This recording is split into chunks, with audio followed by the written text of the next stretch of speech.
Welcome to the 2022 Virtual Summit, powered by Pearl and sponsored by the National Foreign Language Center. My name is Laura Terrill, and I am pleased to bring you this session on creating meaningful performance assessments. When I think about the learning target for this session, it was easy to write. I can design a meaningful performance assessment task. But like all goals, it can be unpacked. And there's quite a bit that goes into that meaningful task.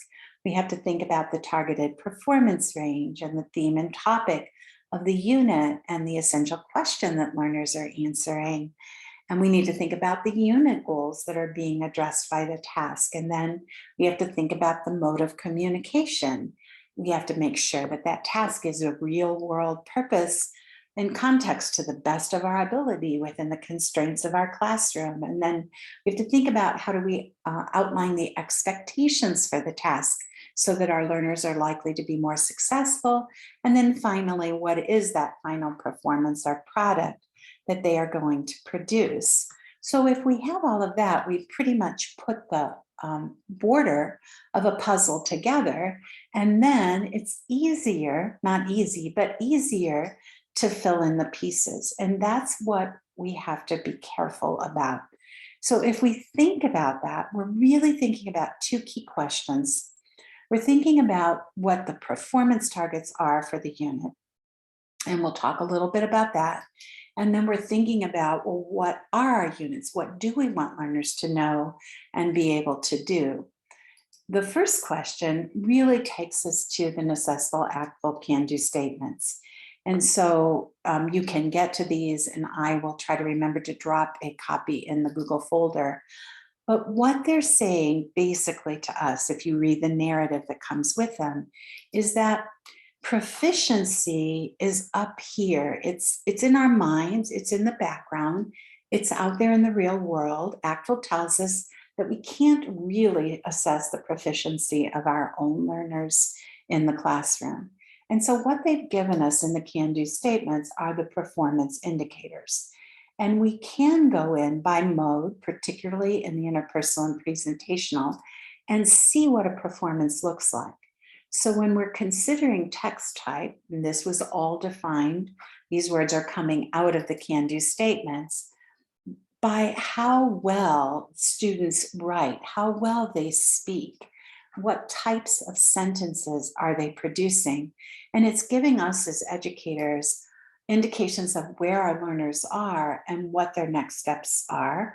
But also when we're thinking, oh, I'm designing a task for intermediate mid, then what is my expectation for production? What's reasonable?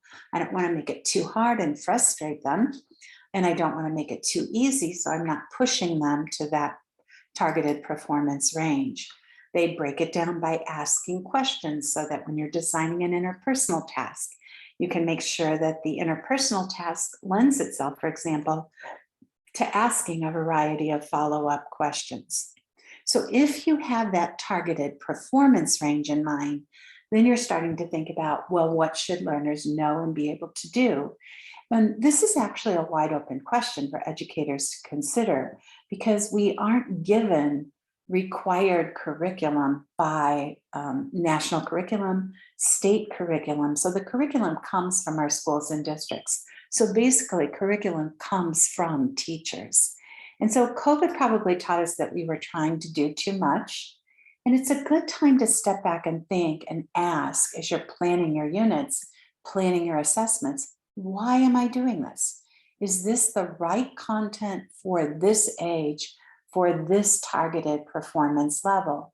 Because we've got to let go of some things so that we can create that focus so we do well what we choose to do.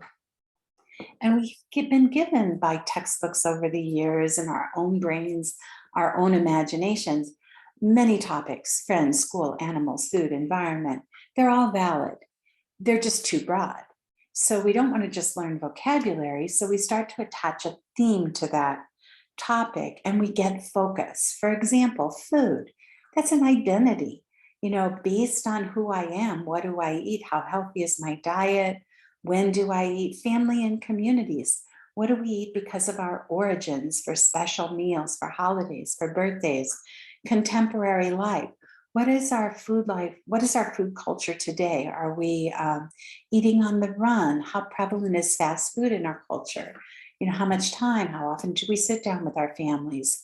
Beauty and aesthetics. What is food? How is food portrayed in movies, in art? What does a place setting look like in different cultures? Why are there so many forks and spoons and knives on the table? Global challenge, that can be food scarcity and food waste. And are we using antibiotics in our food? And science and technology can be, will science solve our food problems? What are we going to grow and produce with a growing population? Will we figure out a solution if chocolate or coffee should disappear in the future? And then to further define our theme and our topic, we consider the essential question. So if your school is an AP school, then by all means use the AP themes. If not, you can come back to these. You can look at the themes that Donna and I proposed for schools that don't have AP and IB, or for elementary, where the unit learners are younger and they need words they understand better, or IB if you're an IB school. And in the essential question, that's tricky to write. McTighe actually said that it's like a genre of literature, and as such, it requires constant revision. And having tried to write these, I believe that that's true, but we really want essential questions to provoke critical thinking. They're open-ended. There's no one right answer. They're not going to be yes, no. They provoke that feeling of creativity. Just thinking about how would I answer, who am I, is a lifelong question that inspires you to think about that, can be revisited over time. It actually supports differentiation, because depending on where you are in your language ability, if I give you a question like, who am I, who are you, you can write as much as you can. So for those of you that have different performance levels in the same class, it encourages the use of target language, and it should be answered in the target language. And that's one way to check your essential question.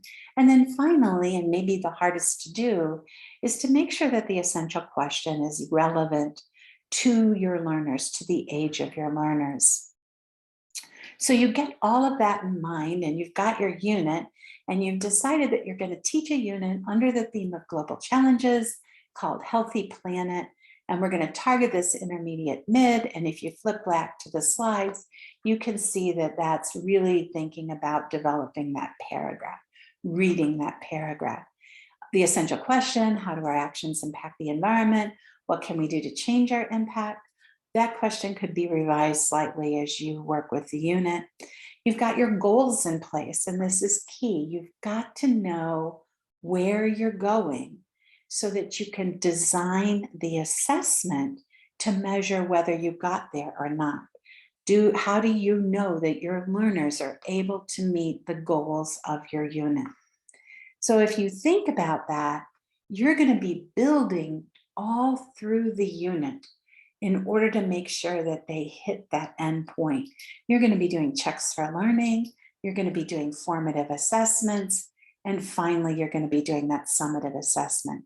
And if you put too much emphasis on that summative assessment and you skip over checks for learning and formatives, you're really setting your students up for failure, or at least not for the success that could be possible. So with everything in place, and for this unit, by the end or towards the end, because even though we talk about integrated performance assessment, that doesn't mean that they all have to be given in the last 2 days of the unit. For a young learner, that's too much assessment all at once. Interpretive might be given at critical points in the unit when you've met certain aspects of the unit. The presentational might be just a week or so before the end, and the interpersonal right at the end, because it's often thought to be the more challenging. And so I'll let you come back and look at these slides, but we're going to be thinking about how do we actually develop a task that will assess most of the unit goals, maybe not all unit goals, but most of them. So I love Bill Van Patten's work here about what's a task. Well, it's the expression and interpretation of meaning. That reminds us that fill in the blank, discrete point has nothing to do with assessment because there's no meaning often with those. They're input oriented, meaning the interpretive mode, or output oriented, meaning presentational or interpersonal. They are not language practice. You're not doing what I used to do, which was write about what you would do if you had $1 million. Everybody knew they didn't have $1 million.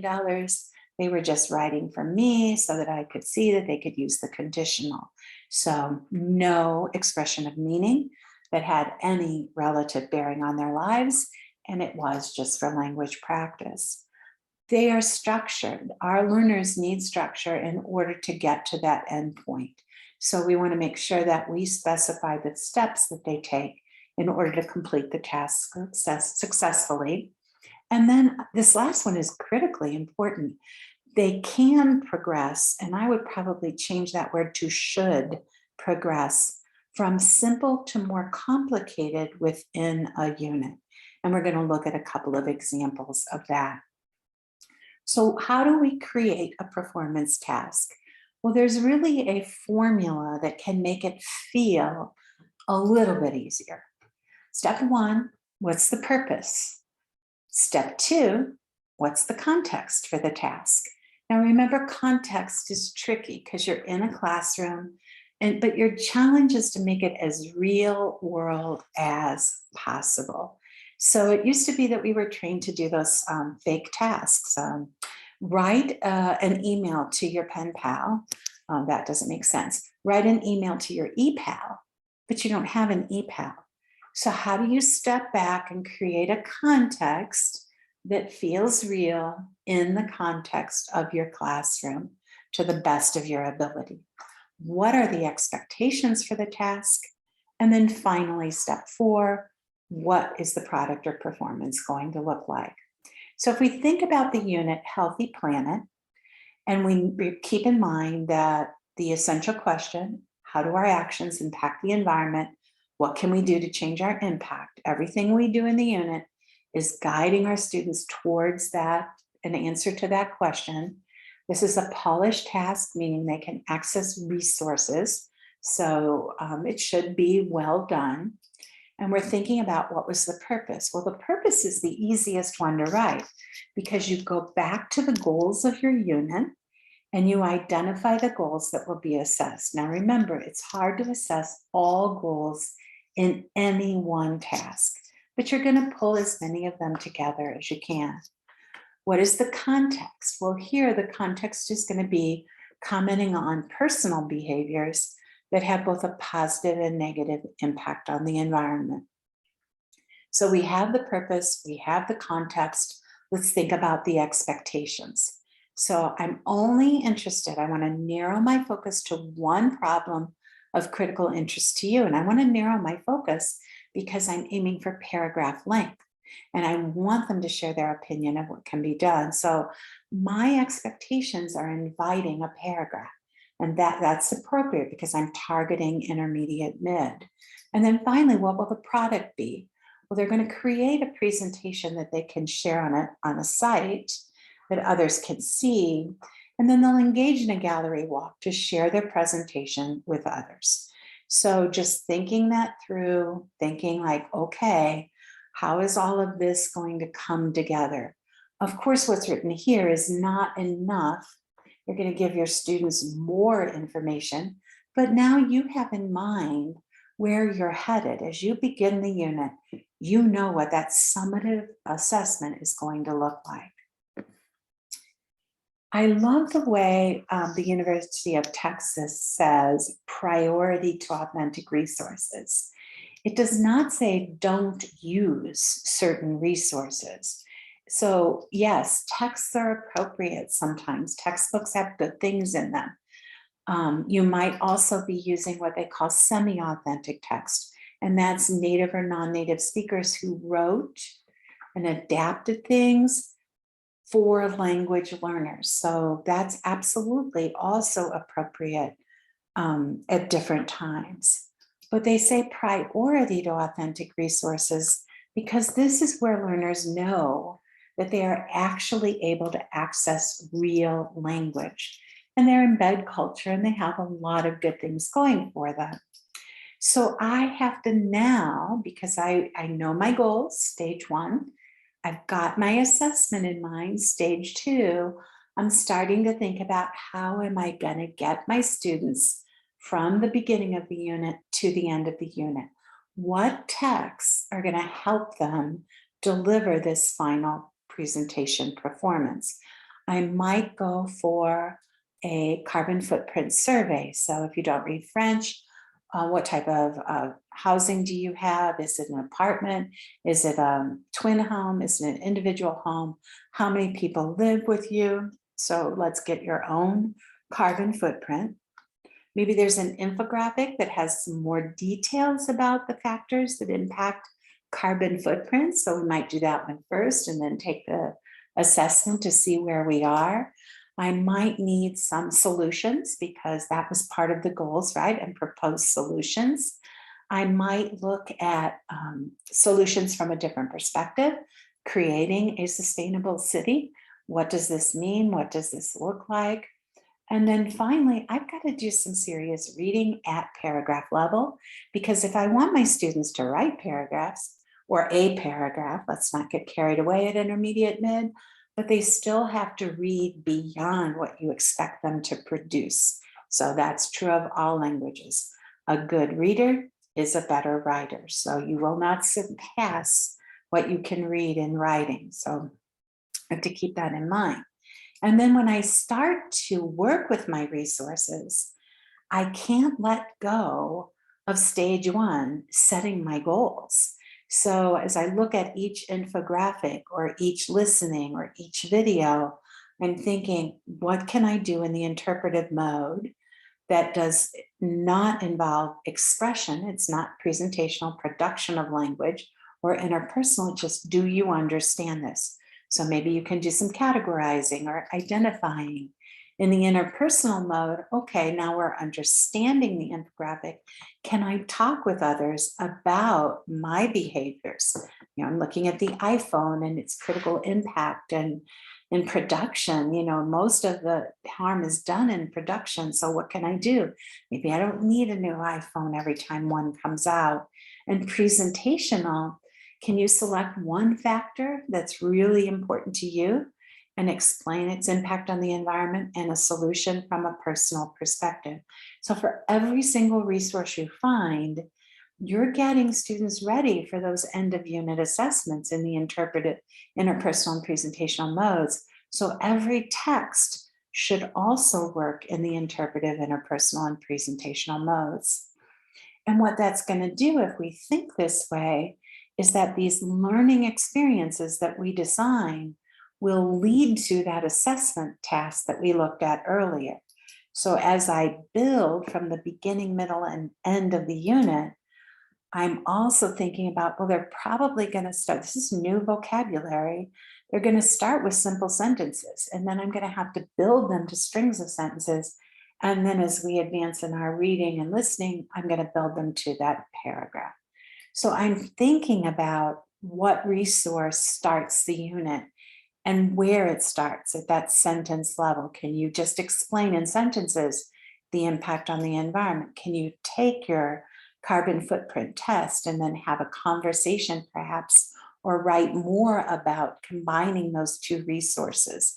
Can we look at solutions and really think about, well, I've been looking at my carbon footprint and I've looked at an infographic on that. So I've got the problem ideas. So now here's some more information on solutions. Let's work on that. Can we look at that future city and get a little bit more complex and really think about what solves that problem and work on it together, that collaborative group work, so that then I can read about a world global problem like the sixth continent is what the French call it, the eighth continent, but those floating islands of garbage. And then since I'm reading about this problem in small groups, can we think about it so that by the time I get to the end of the unit, I can do it on my own. I can create my own presentation. I think sometimes we just go too fast. So here's one more units so that we can look at an interpersonal task. And I will be dropping documents related to these units into the Google folder for the summit, as well as another Google folder that I'll share with you at the end. But this one a little bit lower, but a contemporary life theme, happiness being the topic. This is a unit that Donna Clementi and I worked on together, creating it for novice high, intermediate low, beginning of level 2, maybe if you're in a traditional sequence. You can see multiple goals here. I'm not going to read them to you, but what we're really basically trying to do is think about happiness. What is it? How do different countries in the world rank happiness? What's happiness for me? And I'm going to find out what happiness is for you. I'm going to talk about International Day of Happiness and how it's celebrated, other days that suggest happiness and helping people. I'm going to look at people who overcame challenges to become happier and didn't bog down. And then how do I get out of a funk? So a lot of different goals there that are pulling together the idea of happiness. What does it mean for me? What does it mean for others? And how do we create the conditions for happiness? And then again, the summative assessment tasks need to be in place. I need to know where I'm going by the end of the unit. So if I'm picking up and focusing on interpersonal this time, then what's that conversation going to sound like at this novice high, intermediate low? Remember, sentences, starting to create with sentences, novice high, memorized questions, intermediate low, generating a few more questions, asking a follow-up question. What are my expectations here for this task? Same set of conditions. What is the purpose of this task? What is the context? What are the expectations? And then what is the product or performance going to be when they have this conversation? And so now as you pair two students, or maybe you're in a small group and they're going to talk about what is happiness, how do we cultivate it? Because this is the central question of the unit. So the purpose, again, the easiest one to write, pick the goals. I'm just listing one here, but the major goal is the action plan to impact happiness of others associated with International Happiness Day. It's going to be a context where they discuss happiness and what it means to different people. So within their group or with their partner. And then the expectations are that they're working in small groups. They're talking, the teacher's listening, evaluating, or they've recorded the conversation, and they're coming up as they talk with their shared response to the question. So what is happiness and how do we cultivate it? And then they can just explore and discuss different aspects from the unit. So I want to see that they were paying attention throughout the unit. And then the product, this group, is going to create a plan for celebrating International Happiness Day, which they will then in the presentational mode create and share with others. But it was the interpersonal mode where they talked over and developed the plan. So a different way of looking at structuring this task, because this is where I want them to be by the end of the unit, 6, 7, 8, 9 weeks of learning. What's going to have happened, similar to the sample text that I showed you earlier, is that as I write my learning plans, they're going to be doing different checks for learning along the way in different modes. So you can see the interpretive, they're starting with images. Then they're selecting an image and they're explaining why it makes them happy. And if you kind of compare this to the task, you can see the little pieces of it. I want to find out how you're feeling and why. And then I want to think about, when we're talking about people who overcame adversity, what they did and how they got out of that situation of adversity. And then a little bit more in the formative assessment, we're ready to talk about personal definitions of happiness and ask follow-up questions. Well, why does that make you happy? For me, that's no, I would rather, and we want to find out more. We want to interview people who actually had a problem and got past it. Or we want to talk about the data of a country and predict how happy they're going to be based on certain factors. Or we might listen to a song and analyze it.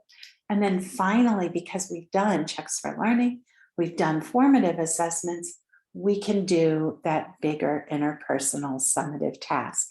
If we try to just bring that interpersonal summative task on them without this buildup, then we are setting them up for a really difficult task. And it shouldn't feel like that. It should feel like I'm well prepared to do it based on what we've done. So the thought that I want to leave you with as we're thinking about assessment is that assessment from Latin means to sit beside. And so if we start to think more about our day in and day out lessons as the opportunity for coaching for the final performance, we're going to create the situation where more and more learners feel successful in their final summative assessments. So always think through, what are my goals in stage one? Before you try to plan any type of assessment, check for learning, formative, or summative.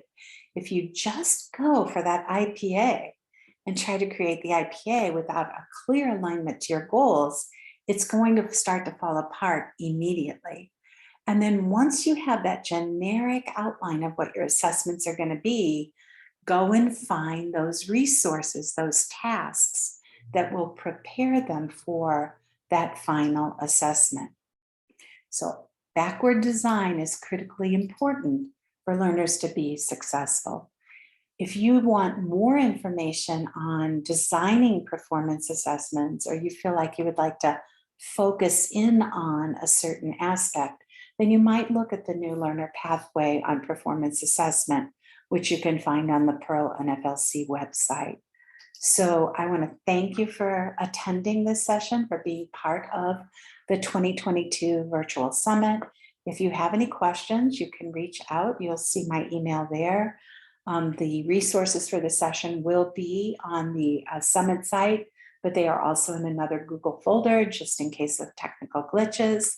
And I want to thank you very much for giving up part of your summer for professional learning, but I certainly hope that all of you will find time to truly break away and get some well-deserved rest and relaxation this summer. Thank you. Enjoy the rest of the summit.